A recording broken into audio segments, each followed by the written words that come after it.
I am going to discuss about the two most important topics generally asked in examination, and the students are generally confused about these topics.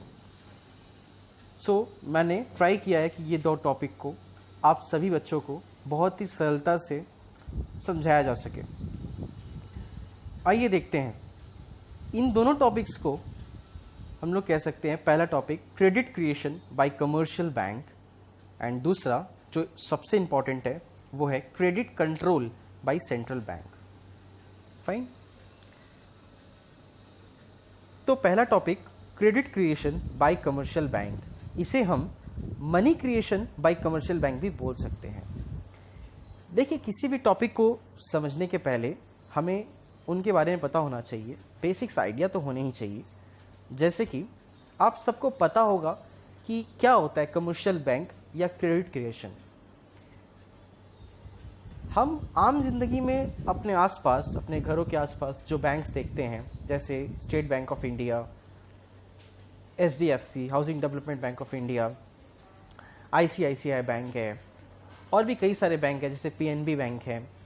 ये सभी bank commercial banks कहलाते हैं।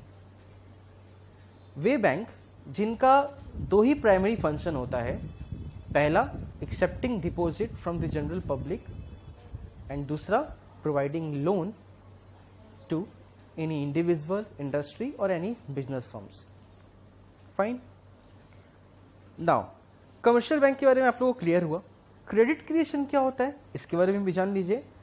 Credit creation का सीधा सा मतलब होता है कि क्रेडिट यानी कि उधार। आप सभी कॉमर्स बैकग्राउंड से हैं तो आपको पता होना चाहिए क्रेडिट का मतलब होता है उधार। उधार देना या लेना। बैंक तो लेगी नहीं किसी से, पब्लिक से, तो बैंक पब्लिक को देगी ही। तो क्रेडिट क्रिएशन का मतलब है कि किस तरह से बैंक मार्केट में, एक फाइनेंशियल मार्केट में क्रेडिट को क्रिएट करती है, यानी कि उधार देने की संभावनाओं को क्रिएट करती है। चलिए बात करते हैं इसके प्रोसेस के बारे में। बहुत ही दिलचस्प है बच्चों और बहुत ही इंपॉर्टेंट है, एग्जाम्स में हमेशा पूछे जाते हैं, तो आप सभी बहुत ही ध्यान से इस वीडियो को देखिएगा। देखिए, क्रेडिट क्रिएशन और money creation bye commercial bank, इस प्रोसेस को समझने के पहले हमें यह जानना पड़ेगा कि इस प्रोसेस को पूरा करने के लिए कुछ शर्तें मानी जाती हैं, जिसे हम लोग इकोनॉमिक्स के टर्म में एजम्पशन कहते हैं। आप सभी को पता है एजम्पशन क्या होती है? ऐसी चीजें, ऐसी शर्तें जिन पे ये प्रोसेस काम करे, यानी कि ये होगी तब ये प्रोसेस काम करेगा। तो आइए देखते हैं। पहला एजम्पशन होता है all banks are one unit. Yes, सारे बैंक्स, जितने भी कमर्शियल बैंक है, सबको एक यूनिट मान के चलना है, यानी कि सबका जो एक डोर है वो एक ही है। सब अलग अलग नाम से है लेकिन है एक ही यूनिट। ये क्यों जरूरी है? क्योंकि जब हम लोग क्रेडिट को क्रिएट करेंगे तो एक जगह से दूसरे जगह पैसे जाएंगे, तो अगर वो एक यूनिट नहीं होगा तो हमें ट्रैक करना मुश्किल हो जाएगा कि हमने कितना क्रेडिट क्रिएट किया। राइट? इसलिए एक यूनिट माना जाता है। Second, all transactions are doing from bank. हाँ बच्चों,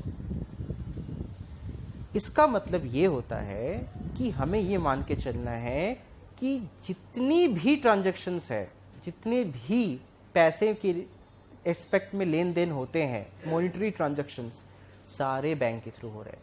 यानी कि आप 2 रुपए की टॉफी या 2000 रुपए की कोई सामान या फिर 2 लाख की कोई सामान लेने आप जाओगे तो वो भी आप चेक के थ्रू या ATM से निकालोगे। मतलब ऐसा ट्रांजैक्शन जो बैंक से रिलेटेड हो वही होना चाहिए। ठीक है? कैश में ट्रांजैक्शंस नहीं हो पाएंगे। तो अगर ऐसा है तब ये प्रोसेस काम करेगा। फाइनली 2 एजम्पशन हम लोग ने पढ़ा, ये होने चाहिए शर्तें। हमें प्रूफ क्या करना है इस प्रोसेस के थ्रू? हमें प्रूफ क्या करना है? 2 चीजें प्रूफ करना है। पहली ये कि इन्वेस्टमेंट्स और loans are created out of deposit. बिल्कुल सही बात है। बैंक तो पेड़ से तोड़कर नहीं लाएंगे पैसे, बैंक के पास कहीं से आएगा तब बैंक देगी उसको। सीधे शब्दों में, बैंक के पास डिपॉजिट आएगा तो 10 जन से डिपॉजिट लेके वो एक जन को बड़ा अमाउंट लोन में दे सकती है। तो ये प्रूफ करना है। और दूसरी चीज, bank can lend money more than what is lent to them। आप सभी को सुनने में अजीब लगता होगा। इसका मतलब यह है कि बैंक मार्केट में उतना उधार दे सकती है जितना उसने खुद भी नहीं लिया किसी से, यानी उतना डिपॉजिट है ही नहीं, लेकिन उससे कहीं ज्यादा वो उधार दे रही है, लोन दे रही है। पढ़ेंगे इसके बारे में तो प्रूफ होगा। तो आगे चलते हैं। देखिए, this is compulsory for every commercial banks to maintain a certain proportion of deposited money as legal reserve ratio। देखिए बच्चों, जब कभी भी कमर्शियल बैंक किसी भी डिपॉजिटर से या फिर पब्लिक से पैसे डिपॉजिट लेती है तो वो पूरा का पूरा लोन में नहीं दे सकती। सभी कमर्शियल बैंक्स के ऊपर जो होते हैं, जिसे हम लोग हेड ऑफ द बैंक्स कहते हैं, वो होती है रिजर्व बैंक ऑफ इंडिया। हमारी इंडिया में सेंट्रल बैंक होते हैं हर देश में, हमारे यहाँ central bank reserve Bank of India है। वो तय करती है कि कितना प्रपोर्शन हमें डिपॉजिट का या कितना परसेंटेज हमें डिपॉजिट का अपने पास बचा के रखना है और उसके बाद फिर लोन प्रोवाइड करना है। ठीक है, उसके बारे में हम लोग बाद में डिटेल में पढ़ते हैं कि ये प्रपोर्शन का मतलब क्या है। खैर, इतना आप लोग जान लीजिए, इस प्रपोर्शन को हम लोग कहते हैं लीगल रिजर्व रेशियो। ठीक है बच्चों, तो ये कंपलसरी है, ये करना ही पड़ेगा। आरबीआई के गाइडलाइंस के अनुसार, उनके बनाए गए पॉलिसीज और रूल्स के अनुसार हर कमर्शियल बैंक को एक प्रपोर्शन, एक सर्टेन प्रपोर्शन में लीगल रिजर्व रेशियो रखनी पड़ती है। उसको रखने के बाद कमर्शियल बैंक जो बचता है उसका लोन वो दे सकती है मार्केट में। फाइन, चलिए अब इस प्रोसेस को स्टार्ट करते हैं। इस प्रोसेस को स्टार्ट करने के पहले हमें इसको एग्जाम्पल लेकर समझना पड़ेगा, क्योंकि विदाउट एग्जाम्पल आपको कुछ भी समझ में आने वाला नहीं है। फाइन, तो एग्जाम्पल लेते हैं। Suppose a sum of ₹1000 is deposited to bank. Legal reserve ratio is 20% per annum. Therefore credit creation will be done by following way. देखिए, यहाँ पे एक टेबल मैंने ड्रॉ की है। इस टेबल के थ्रू मैंने समझाने का आपको प्रयत्न किया है। उसके पहले मैं बता दूं कि ये सिचुएशन कुछ ऐसा है कि कमर्शियल बैंक में, कोई भी एक कमर्शियल बैंक में, एसबीआई मान लीजिए, उसमें 1000 रुपये डिपॉजिट किए गए हैं किसी पब्लिक के द्वारा। Now legal reserve ratio, RBI ने पॉलिसी बनाई है, आरबीआई ने रूल बताया है कमर्शियल बैंक को कि 20% का लीगल रिजर्व रेशियो रखना पड़ेगा। यानी कि उस 20% को, उस 20% किसका, डिपॉजिट का, आपको हाथ नहीं लगाना है। उसको छोड़कर आपको लोन प्रोवाइड करना है मार्केट में। ठीक है, अब देखिए, इस टेबल में मैंने 4 कॉलम्स बनाई है। स्टेज, डिपॉजिट, एलआरआर जिसे हम लोग लीगल रिजर्व रेशियो कहते हैं, और लोन। फाइन, यहां पे आप देख सकते हो कि पहले स्टेज में यहां पे 1000 रुपये डिपॉजिट किए गए हैं, जो कि गिवन है, जो कि सिचुएशन में गिवन है, जिसमें 20% गवर्नमेंट ने कहा है, यानी आरबीआई ने कहा है कि ये आपको लीगल रिजर्व रेशियो रखनी है। ठीक है, तो भैया जब आप 1000 रुपये रखकर 20% दे नहीं सकते हो तो आप कितना लोन में दे सकते हो? माइनस कर दीजिए, यानी 1000 का माइनस 20% करोगे तो आता है 1000 माइनस 200 इज इक्वल टू 800। 800 रुपये आप लोन में दे सकते हो। ठीक है, अच्छा, इसमें एक एजम्पशन और है, वो आप लोग ऐड कर सकते हो उसमें। जैसा कि हम लोग जानते भी है, पहले बता चुका हूं मैं, कि कोई भी ट्रांजैक्शन, लेन देन, खर्चा, वो आपका कैश में नहीं होगा। सारी की सारी या तो चेक्स में होंगी या तो एटीएम के विड्रॉवल के थ्रू होगी, यानी कि बैंक से वो चीज़ें रिलेटेड होनी चाहिए, तभी वो होगी। तो सीधी सी बात है भैया, लोन दे रहे हैं तो कैश का तो यहाँ पे सवाल ही पैदा नहीं होता। तो कैश नहीं, यहाँ पे क्या दिया जाता है, यहाँ पे बैंक से इश्यू होता है अकाउंट पेई चेक। इसी दौरान मैं आपको थोड़ा सा बता दूं इसके बारे में। अकाउंट पेई चेक एक स्पेशल काइंड ऑफ चेक होता है जो कि वही विड्रॉ कर सकता है अपने बैंक से जिसके बैंक में खुद का अकाउंट हो।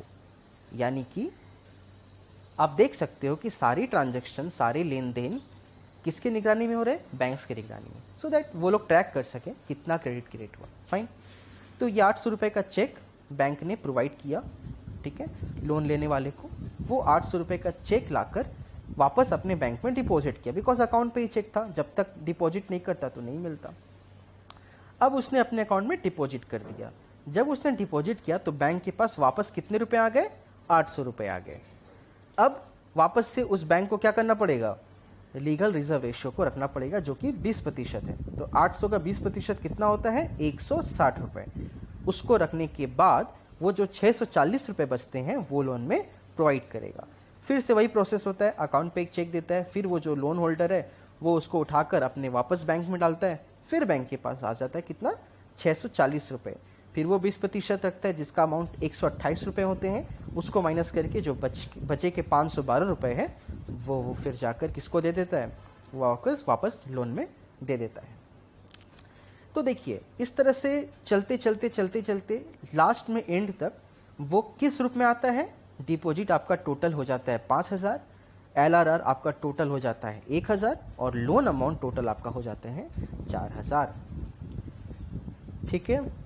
तो जनरली बच्चों का ये सवाल होता है कि हम लोग बुक्स में देखते हैं कि टेबल आगे 3-4 डिजिट तक बढ़ाया, उसके बाद फिर अचानक से वो 5000, 1000, 4000 में लाके छोड़ दिया। सर ऐसा क्यों होता है? तो इसके पीछे एक बहुत बड़ा कॉन्सेप्ट है, जिसे मैं बहुत छोटे और बहुत सजग तरीके से आपको समझाऊंगा। समझिएगा, ये जो प्रोसेस होता है इसका जो डायरेक्टली इम्पैक्ट होता है वो होता है किसके ऊपर? किसकी वजह से होता है? ये होता है MM की वजह से, यानी कि मनी मल्टीप्लायर। बच्चों, ये बहुत ही इंपॉर्टेंट टॉपिक है, मनी मल्टीप्लायर टॉपिक। इसका एप्लीकेशन डायरेक्टली किसी भी बैंक के कैलकुलेशन में होता है। ठीक है। नाम सुनकर आपको क्या लग रहा है? मनी मल्टीप्लायर, यानी कि पैसे को मल्टीप्लाई करना। ठीक है। हर आदमी, हर बिजनेसमैन यही चाहता है कि वो अपना पैसा जो है वो मल्टीप्लाई करे, ना कि ऐड करे। ऐड करने से थोड़ा अमाउंट मिलता है, बट मल्टीप्लाई करने से वो क्यूमुलेटिव इफेक्ट देता है। तो बैंक भी यही चाहती है। आज आप सोच रहे हो कि बैंक आपका डिपॉजिट भी लेती है, आपको लॉकर फैसिलिटी भी देती है, आपके पैसे की निगरानी के लिए 100-200 एम्प्लॉयज़ रखती है, उसको सैलरी भी देती है, और साथ में आपको डिपॉजिट के ऊपर इंटरेस्ट भी देती है। तो बैंक के भगवान तो है नहीं जो बिना स्वार्थ कितना काम करेगा। तो उसमें भी उसका स्वार्थ होता है। वो स्वार्थ मनी मल्टीप्लायर से आप समझ सकते हो। देखिए, मनी मल्टीप्लायर का फॉर्मूला होता है 1 डिवाइडेड बाई LRR परसेंटेज, यानी रिजर्व बैंक ने जो legal reserve ratio percentage commercial banks को इंस्ट्रक्ट की है काटने के लिए और फिर उसके बाद लोन देने के लिए, उस परसेंटेज को अगर हम लोग 1 बाई करते हैं, जैसे कि यहाँ पे LRR है 20%, तो उसको अगर हम लोग 1 बाई करते हैं तो वो आएगा 5 टाइम्स। फाइन। तो 5 टाइम्स का क्या मतलब हुआ? यानी जितना बैंक ने डिपॉजिट प्राइमरीली लिया था, सबसे पहले स्टेज में लिया था, वो एंड तक 5 टाइम्स में जाएगा, और जितना उसने LRR प्राइमरी लिया था वो उसका 5 टाइम्स तक जाएगा, और साथ ही लोन का अमाउंट जितना उसने प्राइमरीली प्रोवाइड किया था मार्केट में, उसका 5 टाइम्स तक वो लोन दे सकता है। ठीक है बच्चों। अब आगे देखो, नेक्स्ट स्टेप जो है उसको मैंने यहाँ पे जो 5000, 1000, 4000 टेबल में लिखा था उसको मैं एक्सप्लेन करता हूँ। Now if look on stage 1, deposit कितनी थी? 1000 रुपीज। LRR कितनी थी? 200। लोन कितना था? 800। और हमारा जो मनी मल्टीप्लायर है वो क्या बोलता है? 5 टाइम्स हम लोग उसको क्यूमुलेट कर सकते हैं, मल्टीप्लाई कर सकते हैं। तो हमने 5 टाइम्स तीनों में मल्टीप्लाई किए, तो देखो आ गया डिपॉजिट 5000 आ गया, LRR 1000 आ गया, लोन आ गया 4000। प्रूफ? तो इस तरह से हम लोग का टेबल प्रूफ होता है। तो अब देखिए, जो हम लोग स्टार्टिंग में देखे थे, जो हम लोग प्रूफ लिए थे, 2 प्रूफ लिए थे। पहला ये कि लोन सिर्फ और सिर्फ डिपॉजिट से दिया जाता है, वो बात सच साबित हुई, क्योंकि डिपॉजिट अगर नहीं मिलेगा तो लोन हम लोग कैसे देंगे। और दूसरा जो मैंने ये बताया था, देखिए आपको बताया था कि bank can lend money more than what is lend to them, यानी बैंक मार्केट में उतना उधार दे सकता है जितना उसने खुद भी ना लिया हो। तो आप ये देख ही सकते हैं, उसने उधार पहले कितना लिया था, यानी कि उसने डिपॉजिट कितना एक्सेप्ट किया था? 1000। उसने 4000 तक लोन दे दिया। ठीक है। तो वो उसने 1000 लेकर 4000 तक का लोन प्रोवाइड किया।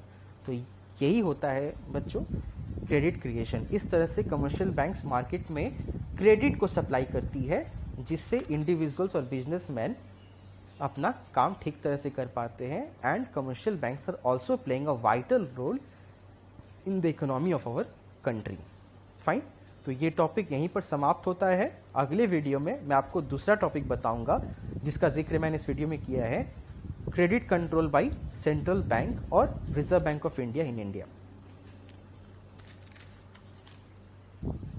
I am going to discuss about the two most important topics generally asked in examination